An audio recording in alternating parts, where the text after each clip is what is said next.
abençoe, esteja com cada um de vocês. Vamos começar nessa noite mais uma live e buscando a presença do Senhor para que Ele possa estar nos capacitando a transmitir a mensagem e também vocês possam entender aquilo que Deus quer falar aos nossos corações.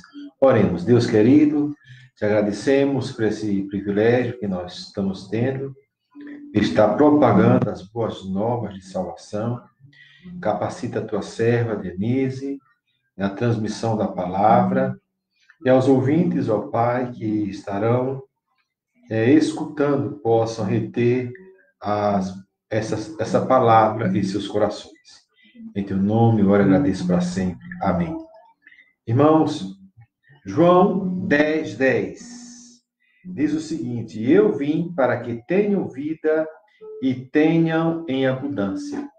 Nós estamos no mês de maio, mês da família, e nós estamos em plena campanha da família e pela família. E a mensagem de hoje vai falar diretamente aos seus corações, que a irmã Denise vai estar trazendo. Deus abençoe cada um de vocês. Vamos estar louvando ao Senhor com o cântico Chuvas de Bênçãos. Chuvas de bênçãos queremos, é a promessa de Deus. Tempos benditos traremos, chuvas de bênçãos dos céus. Chuvas de bênçãos, chuvas de bênçãos dos céus. Gotas somente nós temos, chuvas rogamos a Deus. Chuvas de bênçãos teremos, chuvas mandadas dos céus. Bênçãos a todos os crentes, bênçãos do nosso bom Deus. Chuvas de bênçãos, chuvas de bênçãos dos céus. Gotas somente nós temos, chuvas rogamos a Deus. Deus abençoe a irmã Denise. O que é que Deus tem para falar por meio de você nessa noite? Olá, irmãos. Nós estamos com um tema para o mês de maio, abordando as famílias. E esse tema, ele é bem propício para o momento que nós estamos vivendo e para todos os momentos em que as famílias se reúnem, em que elas podem conversar, podem estarem disponíveis um para os outros, estão mais perto um dos outros. E aqueles que estão com suas famílias juntas, unidas, ou aqueles que não estão, nós temos como tema Jesus transforma em minha família. E nós teremos 31 dias de oração pela família. E hoje nós vamos falar um pouquinho sobre o barco família.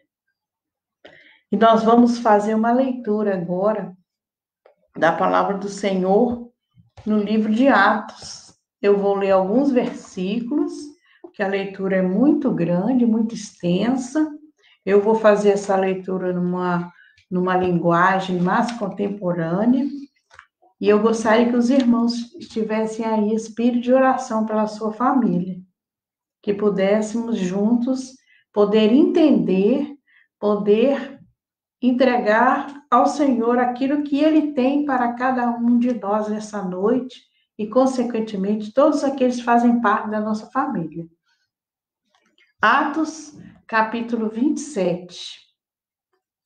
No livro de Atos, capítulo 27, o primeiro versículo diz assim: foi resolvido assim que partiríamos em nossa viagem de navio para Roma, de modo que Paulo e diversos outros presos foram postos debaixo da guarda de um oficial chamado Júlio, membro da Guarda Imperial.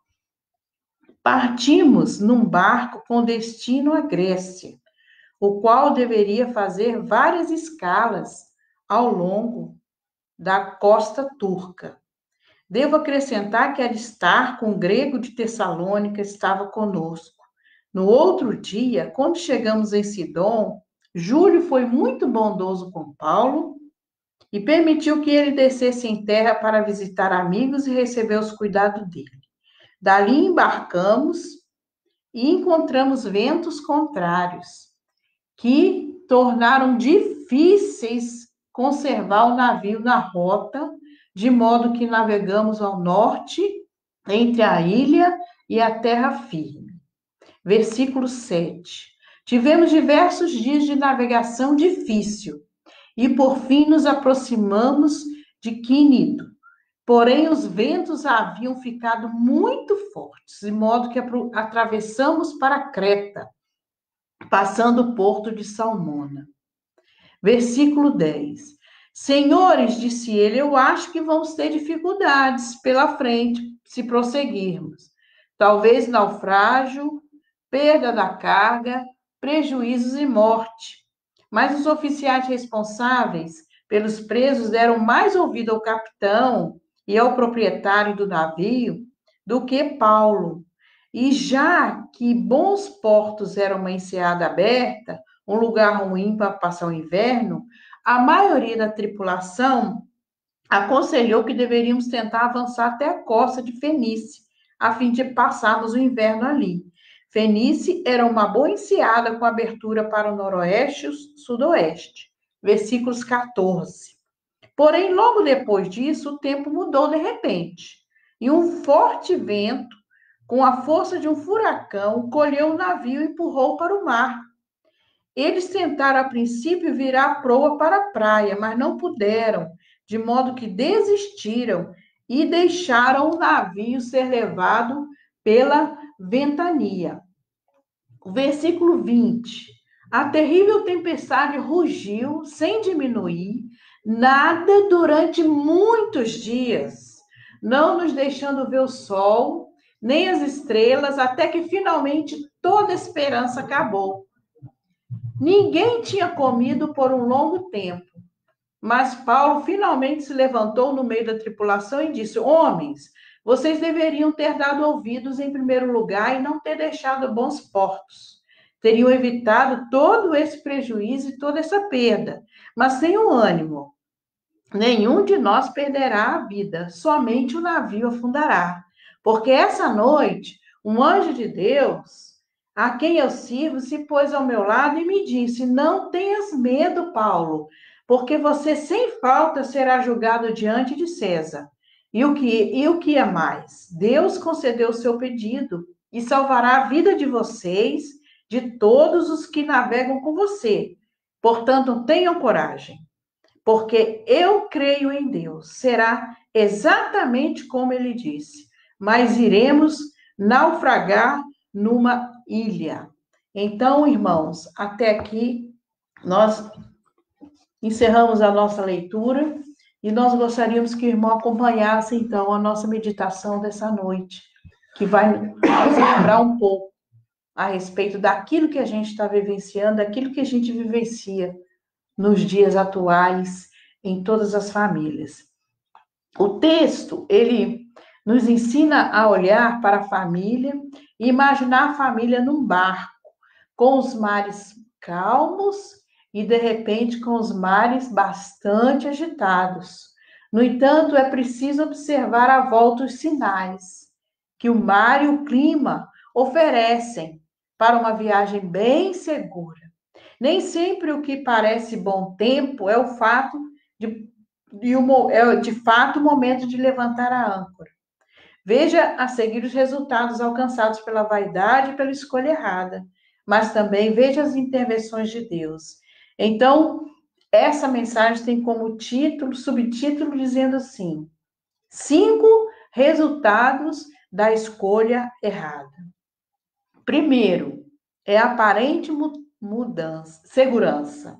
Ou seja, no versículo 13, diz assim: eles pensaram que havia obtido o que desejavam. Assim agem muitos pais sem notar o que está à sua volta. Pensa que está tudo certo, que não tem nenhum perigo. O erro de muitos pais é não crerem que o temporal pode alcançar na sua casa, pode chegar até a sua casa também.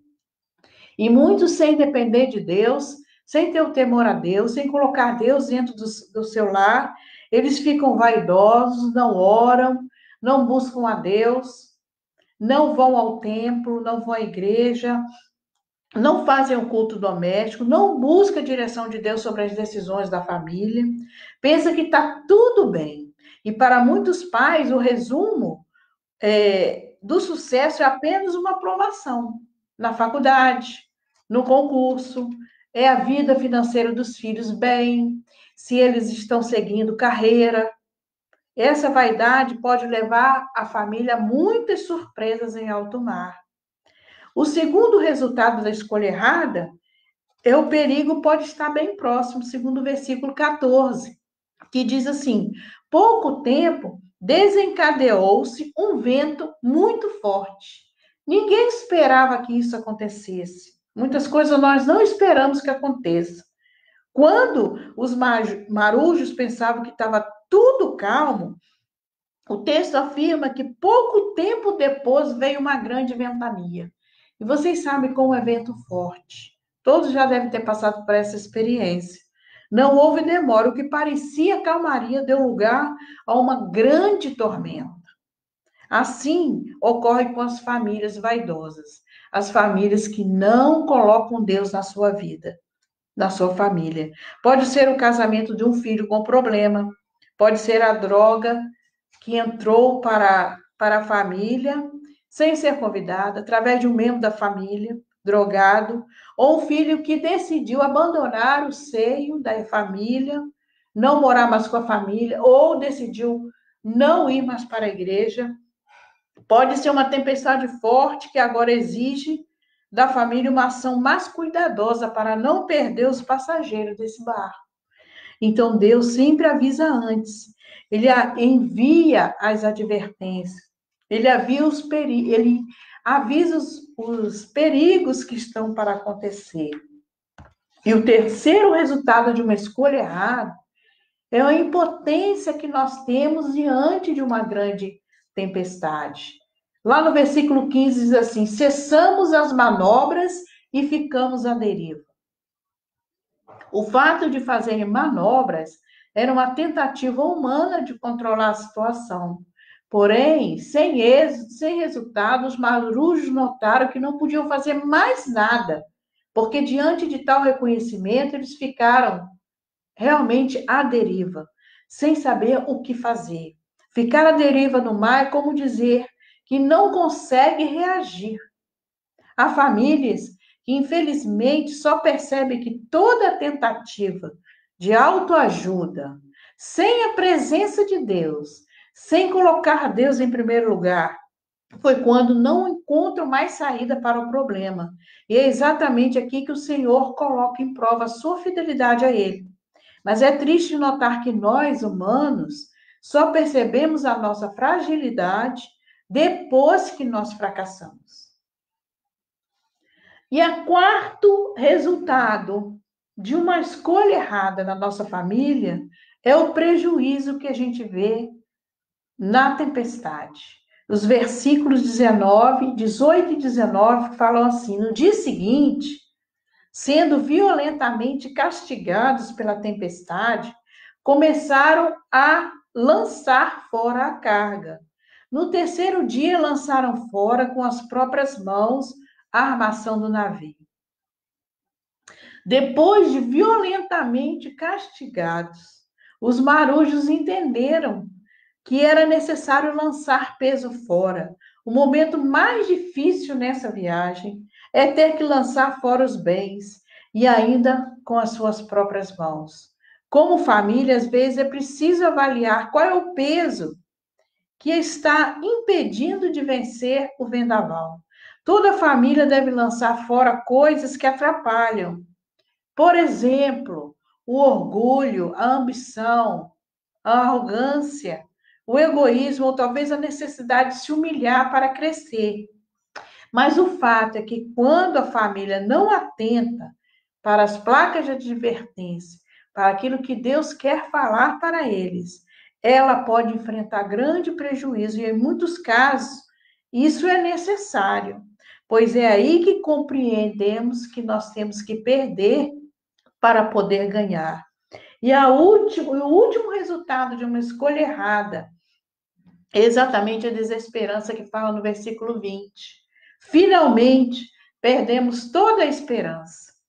Depois de muito tempo sem perceber se era dia, se era noite, os marujos agora renderam toda a esperança de salvamento. O pior estágio da vida de alguém é quando perde a esperança de viver e de lutar. Sentem que não existe mais uma saída. Há famílias que, infelizmente, têm de enfrentar um momento de desesperança para entender que é aí que não se pode lutar sozinho, mas necessita da ajuda de Deus. Nesse ponto da viagem é que Deus entra em ação. Muitas vezes o Senhor só entra na história quando nossas esperanças humanas elas se vão. Então Deus faz as suas intervenções.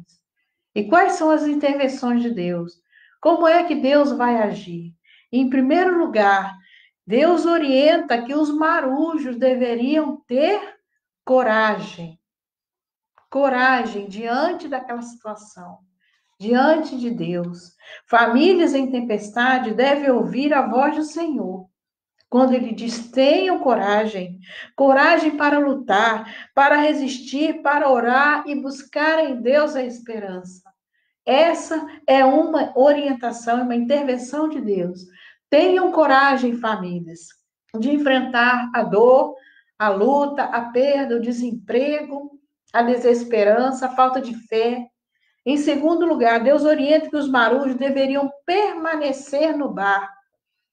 Ou seja, é muito comum numa luta, numa tempestade, os envolvidos desejarem desistir, sair do barco, porque não estão aguentando a luta. Mas nesse instante Deus intervém e diz assim, e orienta: se esses homens não ficarem no navio, vocês não poderão salvar-se. Atos 27, 31. E aqui é muito importante que as famílias não deixem a casa, os membros, o casamento, pois sair não vai resolver nada. Aliás, pode provocar destruição e perda ainda maior. Então, Deus fala através dessa passagem: famílias, permaneçam no barco. E a terceira e última intervenção, Deus orienta os marujos que deveriam comer, se alimentar, lá nos versículos 33 a 38. O alimento pode ser uma descoberta de alegria, pois comer está ligado à sensação de prazer, à sensação de saciedade, à sensação de bem-estar, a sensação de estar bem protegido. Aqui é muito importante que todas as famílias entendam que nesse momento de tempestade é valioso encontrar alegria nas coisas simples.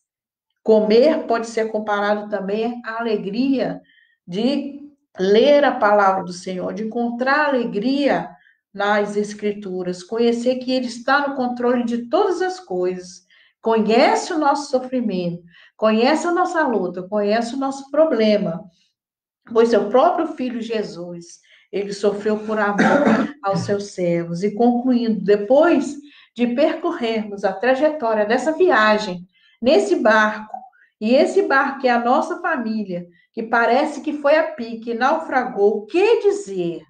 O que fazer? O que dizer agora? Pense comigo, se aquele barco chegasse em perfeito estado, lá no porto final, certamente os marujos, vaidosos, arrogantes, ambiciosos, diriam que a experiência dele foi a explicação para a vitória. Eles ficariam soberbos, ou seja, vaidosos, porque eles conseguiram chegar até o final. No entanto, vocês vejam que o barco se desintegrou num banco de areia. Isso é, numa enseada, lá no versículo 41. Isso é inusitado. O barco, ele foi solavancado por ondas terríveis em alto mar, no meio do mar Adriático, e não afundou ali. Sem leme, sem amarrações, o barco estava completamente à deriva, mas não naufragou ali.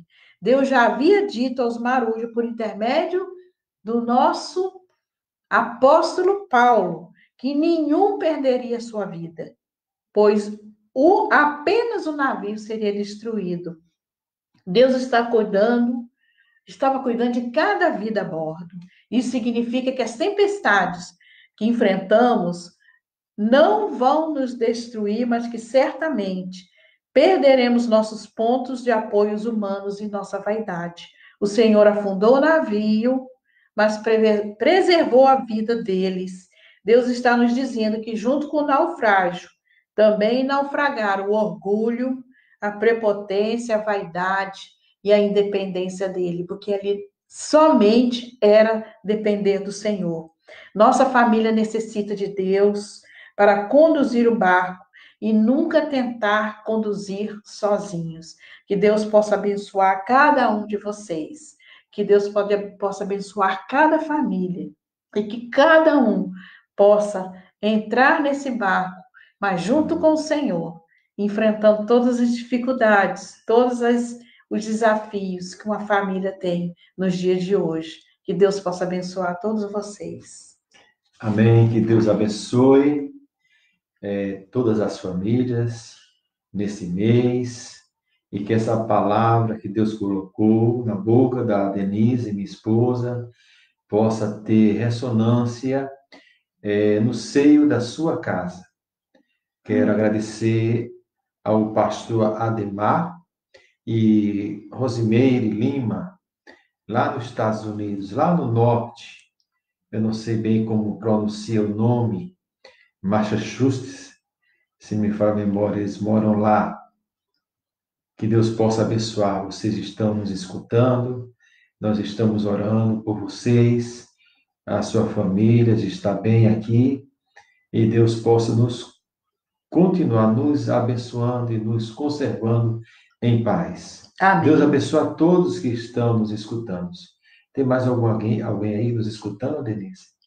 São Lucas e São José Divino. Lucas, da Igreja Batista. Vamos estar orando com esses irmãos. Deus abençoe a todos aqueles que vão escutar ainda essa live. Deus querido, no nome de Jesus, chegamos mais uma vez na tua presença, agora para te agradecer, porque a tua palavra diz que ela não volta vazia. Aquilo, Senhor, que é semeado, Senhor, no bom coração, há um resultado. O Espírito Santo teu, ele há de convencer o homem do pecado e há de, Senhor, de fazer com que ele possa se desprender daquilo que está no bar, que está o escravizando, está tirando a sua alegria. Deus amado, tem misericórdia das famílias, ó Pai, que estão opressas, que estão vendo, Senhor, muitas vezes a solução, abandonando-os, pessoas, membros, outros indo para as drogas, outros para a prostituição, e tantos derivados de pecados, Senhor, tem procurado. Mas nessa noite queremos te rogar para que eles procurem aquele que é o comandante das nossas vidas, do nosso barco. Aceite a minha oração que eu faço no nome de Jesus Cristo. Aceite a bênção apostólica. Que a graça do nosso Senhor e Salvador Jesus Cristo, o amor de Deus nosso Pai, a comunhão consoladora do Espírito Santo, seja com todo o povo de Deus, desde agora, para todo sempre. Amém e amém. Que Deus abençoe a todos. Amém.